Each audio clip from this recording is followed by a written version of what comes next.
Selamat pagi para mahasiswa pecinta channel ini. Saya mengucapkan selamat berjumpa lagi dengan channel saya. Pada video kali ini saya akan menguraikan bagaimana membahas hasil penelitian.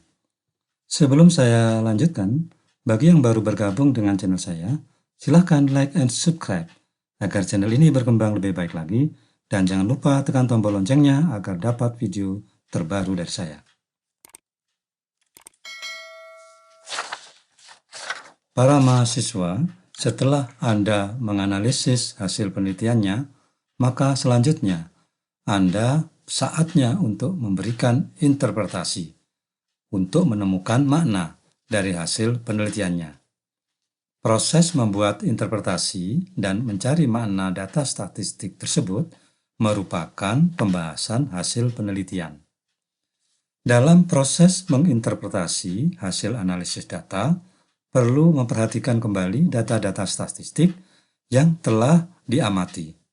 Karena dengan data-data statistik tersebut akan diperoleh beberapa informasi. Misalnya, informasi adanya hubungan sebab akibat atau kausalitas. Informasi kekhususan yang mencolok dari data-data yang unik. Mungkin juga informasi kecenderungan atau tren.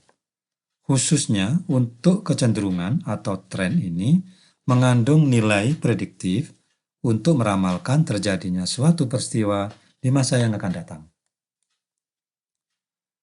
Para mahasiswa, ini merupakan contoh model penelitian. Di sini ada beberapa variabel independen, likuiditas, leverage, dan komisaris independen yang akan memprediksi terjadinya nilai perusahaan sebagai variabel dependen. Dengan model penelitian ini, tentu mahasiswa akan membuat suatu hipotesis atau dugaan sementara. Misalnya, yang pertama, terdapat pengaruh likuiditas yang diproksi loan to deposit ratio terhadap nilai perusahaan. Yang kedua, terdapat pengaruh leverage yang diproksi debt to equity ratio terhadap nilai perusahaan. Yang ketiga, terdapat pengaruh komisaris independen yang diproksi jumlah KI terhadap nilai perusahaan. Nah, dengan hipotesis tersebut, maka itu merupakan jawaban sementara atas masalah penelitian yang Anda dan harus Anda jawab dalam pembahasan sekarang ini. Tetapi menjawabnya tentu saja berdasarkan pada hasil-hasil riset atau hasil analisis statistik. Tidak boleh berdasarkan perkiraan semata. Dalam penelitian ini, hasil riset dapat Anda peroleh pada tabel koefisien. Ini contoh tabel koefisien yang sudah dihasilkan oleh program SPSS. Dalam tabel koefisien ini terdapat variabel-variabel independen, likuiditas, leverage, dan komisaris independen, dan mempunyai nilai-nilai SIG seperti yang ada pada tabel ini. Maka di sini kita harus mencoba memberikan satu analisisnya. Pada tabel koefisien tersebut mempunyai arti sebagai berikut. Kita mulai dari yang pertama. Variabel likuiditas mempunyai nilai P 0,00 lebih kecil dari 0,05. Yang berarti variabel likuiditas berpengaruh signifikan terhadap variabel nilai perusahaan. Yang kedua, variabel leverage mempunyai nilai P value 0,113 lebih besar dari 0,05, yang berarti bahwa variabel leverage tidak berpengaruh signifikan terhadap nilai perusahaan. Yang ketiga, variabel komisaris independen mempunyai nilai P value 0,001 lebih kecil dari 0,05. Berarti komisaris independen berpengaruh signifikan terhadap nilai perusahaan. Jadi, dalam hal ini, kriteria untuk menerima atau menolak hipotesis itu adalah 0,05. Itulah jawaban hasil penelitian Anda terhadap hipotesis-hipotesis yang telah Anda ajukan. Kemudian, setelah itu, peneliti mengekspresikan dalam pembahasan. Mari kita coba. Di dalam pembahasan merupakan bagian penting suatu penelitian untuk mengeksplorasi kemampuan seorang peneliti. Dalam pembahasan antara lain memuat beberapa hal. Yang pertama, merupakan jawaban terhadap pertanyaan penelitian. Yang kedua, harus memperoleh temuan penting dalam penelitian. Yang ketiga, harus memaparkan secara logika diperolehnya temuan penelitian. Yang keempat, keterkaitan antara temuan penelitian dengan teori dan hasil penelitian pendahulu. Baiklah para mahasiswa, yang pertama kita coba yaitu jawaban terhadap pertanyaan penelitian. Di dalam jawaban terhadap penelitian ini, Anda yang pertama menyatakan hasil risetnya yang merupakan jawaban hipotesis. Yang kedua, menginterpretasi logis keterkaitan hasil riset dengan variabel penelitian. Yang ketiga, coba Anda kaitkan hasil riset dengan regulasi yang ada sehingga koneksinya bisa terlihat. Baiklah, kita lihat yang pertama, ilustrasi. Nah, ini untuk menjawab hasil hipotesis. Berdasarkan hasil analisis pengaruh likuiditas yang diproyeksi loan to deposit ratio atau LDR terhadap nilai perusahaan menunjukkan bahwa likuiditas berpengaruh signifikan negatif terhadap nilai perusahaan, sebagaimana tertera pada tabel 2. Ini merupakan kenyataan hasil riset dan merupakan jawaban terhadap hipotesis yang kita ajukan. Yang kedua kita coba interpretasikan secara logis. Hasil penelitian ini mempunyai arti bahwa ketika penyaluran kredit atau loan to deposit ratio rendah, maka nilai perusahaan naik. Dan ketika penyaluran kredit atau LDR tinggi, maka nilai perusahaan turun. Ini secara logis dari hasil penelitian tadi itu. Yang ketiga, kita kaitkan dengan hasil riset. Kita contohkan, menurut Bank Indonesia, paling rendah bank harus menyalurkan dananya ke pemberian pinjaman atau kredit sebesar 78%. Dan paling tinggi 92% dari dana pihak ketiga dan modal sendiri. Dengan LDR tertentu berarti bank telah menyalurkan kredit kepada debitur dengan dana yang dimiliki dan bank akan memperoleh imbalan berupa bunga pinjaman. Bunga pinjaman ini menjadi pendapatan utama operasional perbankan dan akan membentuk laba perusahaan. Ini merupakan kaitan hasil riset dengan regulasi yang ditentukan oleh suatu bank ya, seperti ini. Ilustrasi berikutnya, di sisi lain bahwa LDR merupakan indikator kemampuan bank menyediakan kecukupan dana liquid untuk penarikan para nasabah. Kemampuan penyediaan dana atau likuiditas menjadi kewajiban bank yang meliputi kewajiban untuk operasional sehari-hari.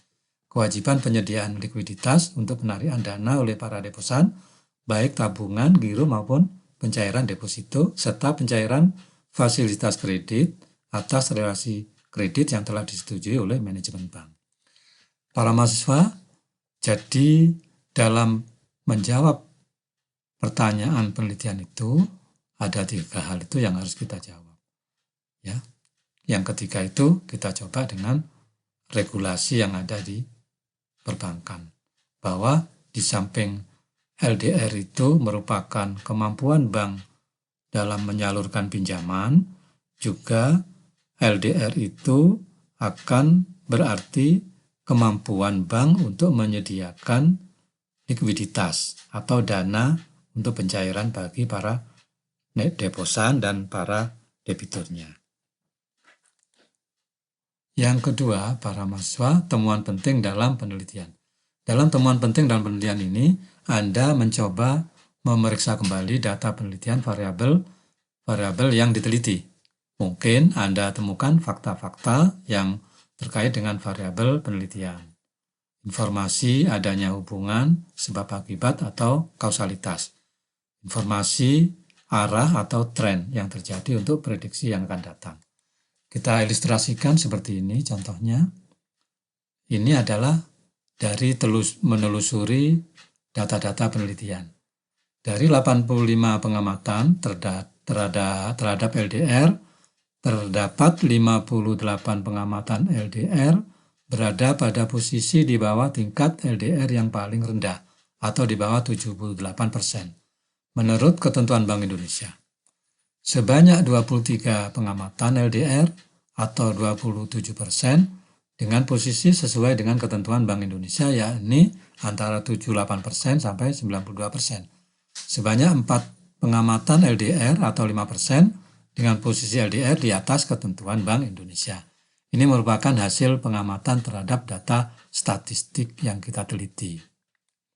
Selanjutnya, para mahasiswa, untuk yang ketiga adalah paparan logika diperolehnya temuan penelitian. Di sini Anda harus mencoba menginterpretasi temuan-temuan atau fakta-fakta secara logis. Ya, kita coba di sini kita ilustrasikan. Pada posisi LDR di bawah ketentuan Bank Indonesia mendorong harga saham di bursa ditutup dengan harga saham yang naik dan nilai perusahaan meningkat. Investor punya keyakinan dengan LDR yang relatif rendah, perusahaan masih memperoleh margin yang cukup untuk menutup beban operasional, dan juga perusahaan mempunyai kemampuan yang cukup untuk menjaga likuiditas. Sebagai entitas perbankan, maka likuiditas tersebut menjadi pegangan investor untuk pengambilan keputusan terhadap perusahaan apakah investor mau berinvestasi pada perusahaan tersebut. Karena perbankan merupakan lembaga intermediasi yang memberikan kepercayaan kepada para deposan. Pada posisi LDR di atas ketentuan Bank Indonesia, perusahaan dalam kategori pelanggaran ketentuan LDR, sehingga kemungkinan kemampuan penyediaan dana likuid yang cukup akan labil. Pasar merespon negatif, sehingga harga saham ditutup dengan harga yang turun, dan nilai perusahaan juga mengalami penurunan. Para mahasiswa, ini merupakan hasil temuan dari riset kita. Di sisi lain, LDR itu di bawah ketentuan BI, sehingga harga saham menjadi naik, dan nilai perusahaan meningkat. Kenapa LDR di bawah ketentuan BI, tapi harga saham meningkat, nilai perusahaan meningkat? Karena di sini bank itu sebagai lembaga intermediasi. Jadi, kalau LDR di bawah ketentuan BI, dengan kata lain, bank itu mempunyai likuiditas yang cukup untuk membiayai operasional. Dan di sini investor yakin dengan likuiditas yang diperoleh itu akan meningkatnya kepercayaan bank kepada masyarakat. Sehingga pasar merespon dengan harga saham yang naik dan nilai perusahaan jadi meningkat. Para mahasiswa, untuk yang keempat yaitu keterkaitan antara hasil temuan dengan teori dan hasil penelitian yang terdahulu. Anda harus mencoba untuk menemukan fakta temuan yang didapat tadi itu, kemudian dikaitkan dengan teori. Selanjutnya dikaitkan dengan peneliti yang terdahulu. Kita coba ilustrasinya. Likuiditas yang diukur dengan LDR berpengaruh signifikan negatif terhadap nilai perusahaan. Ini hasil penelitian kita. Kemudian uraiannya adalah LDR merupakan kemampuan bank menyalurkan dananya kepada sektor pinjaman, sehingga diperoleh pendapatan bunga.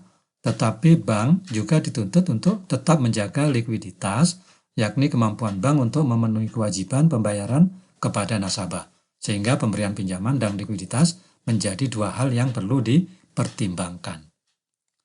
Selanjutnya, penelitian Artini dan Suharjana 2012 menemukan bahwa likuiditas berpengaruh positif signifikan terhadap nilai perusahaan. Temuan ini berbeda dengan peneliti lain, yakni Putra dan Wiagustini 2013, Lupis Sinaga Sasongko 2017 menyatakan likuiditas berpengaruh positif tidak signifikan terhadap nilai perusahaan. Demikian juga Antono dan Hermuningse 2017 menyatakan likuiditas LDR memiliki pengaruh negatif dan tidak signifikan terhadap nilai perusahaan. Kemudian Lumoli dan Murni 2018 menyatakan bahwa likuiditas memiliki pengaruh yang tidak signifikan terhadap nilai perusahaan. Para mahasiswa, itu keterkaitan hasil penelitian, hasil temuan dengan teori dan hasil penelitian terdahulu. Para mahasiswa, selanjutnya Anda membahasnya untuk hipotesis yang kedua, yakni terdapat pengaruh leverage yang di proxy debt to equity ratio terhadap nilai perusahaan. Pembahasan ini Anda lakukan seperti pembahasan yang pertama, yakni nanti Anda harus bisa menjawab pertanyaan penelitian, yang kedua harus menemukan hal-hal penting dalam penelitian, kemudian harus memaparkan secara logika diperolehnya temuan penelitian dan keterkaitan antara hasil temuan dengan teori maupun dengan hasil penelitian yang terdahulu dan relevan. Demikianlah penjelasan saya mengenai pembahasan hasil penelitian. Semoga pembahasan ini bermanfaat. Silakan share video ini dan bagi-bagikan ke teman-teman yang lain agar video ini bermanfaat bagi orang banyak.